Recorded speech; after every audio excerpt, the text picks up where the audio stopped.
Welcome to today's podcast. Today I'll be exploring 3 different ways that you can use to create more certainty in your prospect's mind to get them over the line. My name is Cornell Ladigan, co-founder of BizVideo. The purpose of this podcast is to take you on a journey of how we use story to grow our business. Thank you for joining me today. Now the thing is, if you can't create certainty in your prospect's mind, so anyone that looks at your website, anyone that you sit in front of a sales meeting, if you can't create certainty, the chances of actually converting them becomes very small. So the thing is, they might be uncertain because of the type of industry you're in. Maybe your industry has a bad name. Another thing could be, they just met you and they just got to know about your business. So that trust is just not there yet. So you've got to build up that trust. But the thing that I've noticed the most is they might have tried what you have to offer in the past and they failed with that. And that is what makes them uncertain about actually going ahead and doing business with you. So think about this for a second. They actually land on your website. What's the outcome of that? You actually want to convert them into a lead where you can actually start talking to them, as an example. So if you can't create certainty on the website and get them to go, I need to contact, then they won't. Now, this really reminded me about a story. Back in school, this was when we were living in Melbourne. So we just moved from South Africa, probably I think 6 months before this story happened, and we were living in Melbourne. I was going to school there, and the thing is, when I lived in South Africa, I went to an Afrikaans school. English is my second language. And when we first moved to Australia, I couldn't speak English too well. I still struggle after 18 years.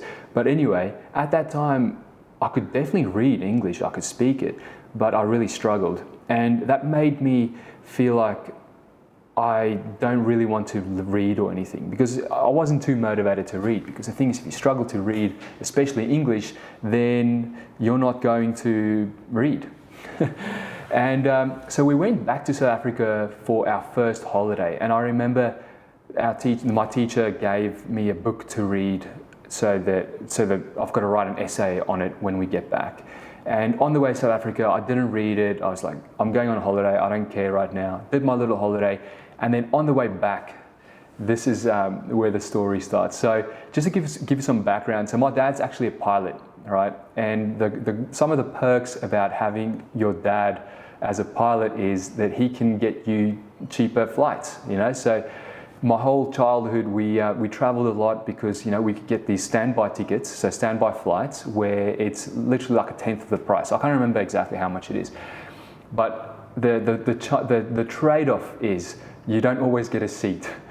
Now, the thing is, you don't have to stand in the flight, but in this particular time, so coming back to Australia, I had to sit where the hosties would sit, right? The flight attendants. So it's this upright, kind of seat, and you get strapped in, and it literally feels like you're sitting like this, right? So the thing is, I didn't have a screen, so I couldn't watch movies. And then after 2 hours of just being super bored as a 14-year-old boy, I'm like, fine, I'll read this book. And the thing is, I really got into this book. So I read this whole book. And the reason why I'm telling you this story is because that's the last time I've completed a book, So that's about, I don't know, I'm 31 now. And the thing is, that was when I was 14. So it's a couple of years ago when I'm certain that I completed the whole book.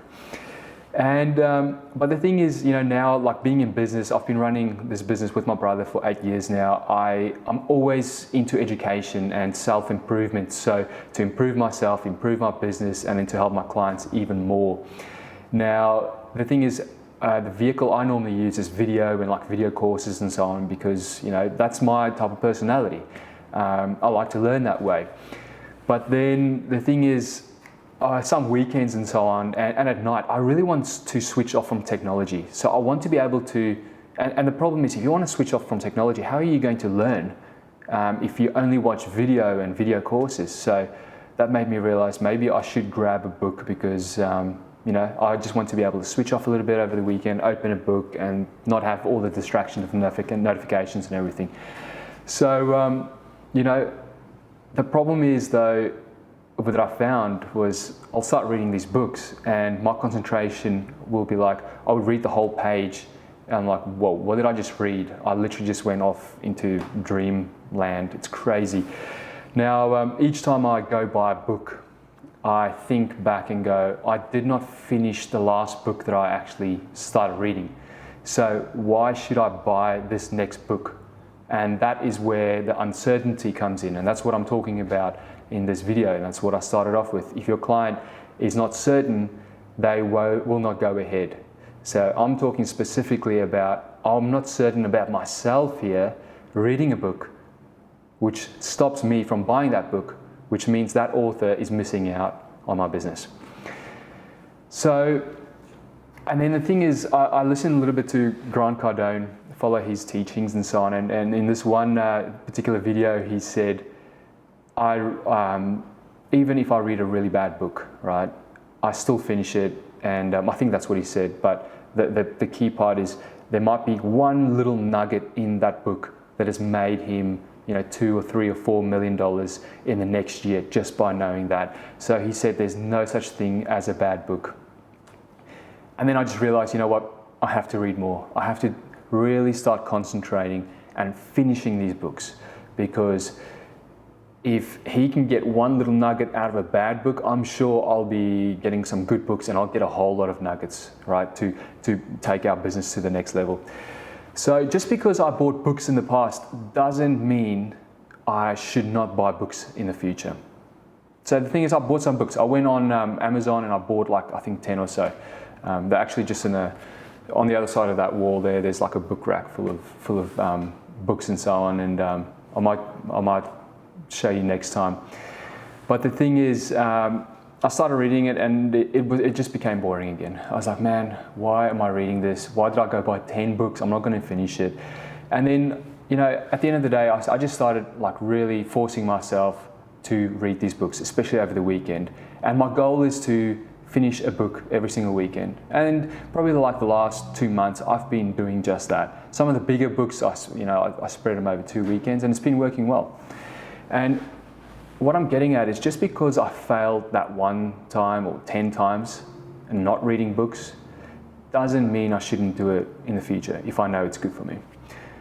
So now I'm gaining valuable knowledge, I'm growing myself, I'm growing the business, and I'm learning to solve extra problems, for myself, for my business, and for my clients, which is the thing. If we can solve problems, we create value, which means we get paid and everyone's happy. Now, the story that I just told you, you've got to put your customer in my shoes, right? So I was the character in this little story. Now think about your customers. They might have tried something like your product or your service in the past and they failed. And the thing is, who is responsible for that? And in my mind, you, the business owner, so me, the business owner, we are all responsible to inspire our prospects so that they don't feel like they're a failure, and inspire them to have another go. And you have to make them certain. So if we can inspire them, we can make them certain. So how do we actually inspire them? And this gets me to the core, what I want to get across today, and that is, here are the 3 things that build certainty in your prospect's mind. So a few things that you can actually incorporate into your business to build certainty. Number 1 is tell customer stories, right? So successful customers that you've helped in the past, tell their stories. Now, part of the story will go into the conflict of what that customer went through. So the customer might have said, I have tried this multiple times, I failed, I still wanted to go and try the solution, I did it, and now it worked for me. So now you're inspiring them through story, okay? So let's just say, for example, you're in the software industry, right? We've got a whole lot of software clients, so software as a service clients and some other technology clients, but I'll focus more on the software. Now, you're probably sitting here and you can probably think of a few different software products that you've signed up to, where you pay on a monthly basis, and you're all inspired, you sign up, and after 2 or 3 months you kind of forget about it because maybe it was too hard to use, maybe the team, like your team, didn't get into it too much, and in your mind that's a failure. So I'm like, okay, well, I failed with that one. Now I can't even tell you how many types of software I've signed up to personally, which I have actually stopped after 3 or 4 months. And the thing is, it's not the software's fault, it was my fault. But now in my mind, every time I see a new software piece, I'm like, oh, that'll be an awesome solution to a problem that I have. I think back to all the little failures that I had with all the other softwares, and that makes me uncertain about this one I'm about to sign up to. And in a lot of cases, it actually stops me from even trying this software. So whose responsibility is it? I just told you the story before. The thing is, it's the software company's responsibility because they have to get me as a client. Now, how can they actually do this? And a really good example is, I actually signed up to accounting software a few years ago. 4 or 5 years ago, we just got a new accountant, and the accountant said, you guys have to look at a cloud solution. So at the time, I started looking, first of all, I started on Google. I looked at all the different cloud accounting software solutions out there. You know, it was like Xero and MYOB and QuickBooks and all those kind of ones. The one that really struck me was Xero, right? So on Xero's website, they actually have case studies, and they've got case studies in different industries. So they've got the accounting industry, the construction industry, the business industry, the creative industry. And guess where I clicked on? I clicked on the creative one because we're running a creative business. Now within this creative business, within the creative business section of these case studies, they were featuring 4 different case studies, so customer stories. And the thing is, I watched all 4 of them. And what happened was, I had a desire, so I want to grow my business. And the problem is, well, I can't keep up to date with all my accounting stuff because everything's offline, and then you've got to install on that computer, and just all the headaches of accounting when you're in a small business. Now, how do I actually solve this problem? So these case studies showed me exactly the desire, the conflict, what the solution is, which is Xero, and then the end results for all these clients. Once, I think I watched 2 of them. I didn't even watch all 4. I was sold, I was certain.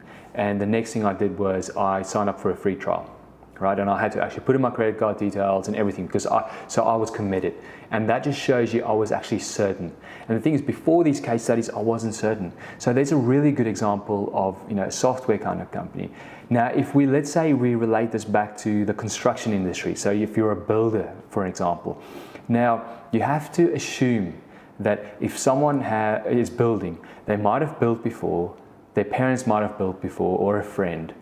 And as you know, the building industry, can have a bad name sometimes. Okay, I'm not saying it's got a bad name, but in some cases, some people have made a bad name out of the industry. And the thing is that's across the board. Like, that's with every industry out there. I'm just using this building one as an example. Now you go and you want to build. Your certainty level is way down. So now you're trying to weigh up who am I going to use and everything else like that. So again, the builder is responsible for creating that certainty. Do you get what I'm saying? So you can show customer stories, you can show your story, and you can also show visuals, So the second thing that I want to go into, so I was just talking about client stories. The second thing we want to go into is sharing your story. Now, why do you want to share your story?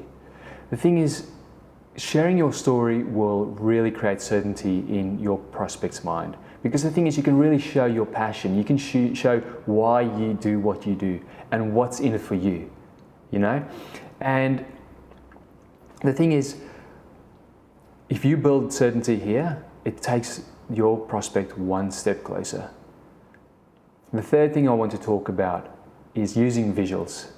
Now, if I told you guys I have Apple AirPods in my hand, would you believe me? Now, the thing is, you might believe me, but you still want to validate. Or let's assume, for argument's sake, you don't believe me. So how about I go like this? Guys, I've got Apple AirPods in my hand. Do you believe me now? The thing is, you can't not believe me because you're seeing it with your own eyes.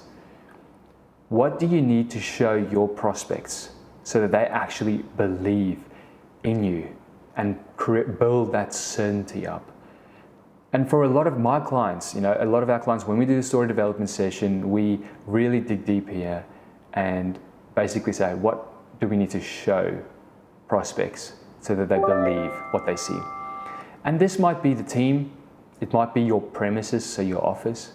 Now the thing is, sometimes you might not have an office. If you do have an office, that's great, because that gives people certainty, because there's actually a location, the business is actually invested, they are there, the clients have somewhere to go to. So if you don't have an office, how are you going to build certainty this way? So this is where you can really show you interacting with your clients, showing a little bit of the day in the life, the journey, getting people certain. So start thinking about ways you can create certainty in your customers' minds through visuals.